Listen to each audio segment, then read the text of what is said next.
Smyrna, ang ikalawa sa 7 simbahan na tinukoy ni Jesus sa Aklat ng Pahayag Kabanata 2 talata 8 hanggang 11, ang mga mananampalatayang Kristiyano ay mahirap, inuusig, at nagdurusa. Ang pangalang Smyrna ay nagmula sa mira, isang mabangong dagta na ginagamit para sa paglilibing at pagpapahid na sumasagisag sa pagdurusa, kamatayan, at katapatan sa kabila ng sakit. Smyrna, ang halimuyak ng pananampalataya, wala silang ginto, ngunit tinawag silang mayaman ng langit. Walang laman ang kanilang mga kamay, Ngunit ang kanilang mga puso ay puno ng apoy, dinurog tulad ng mira. ang kanilang pananampalataya ay naglabas ng halimuyak na walang kulungan ang makakapigil. Walang espada ang makakapagpatigil. Hindi sinaway ni Jesus ang kanilang mga sugat, pinutungan niya sila. Maging tapat, bulong niya.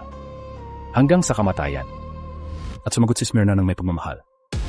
Pinipili ang buhay sa kabila ng libingan, kung saan ang pagdurusa ay naglalaho at ang pananampalataya ay nagiging kaluwalhatian. Mensahe ni Jesus sa Smyrna.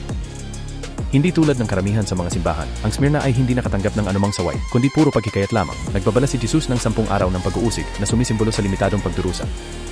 Hinihimok niya, maging tapat hanggang kamatayan, at ibibigay ko sa iyo ang korona ng buhay.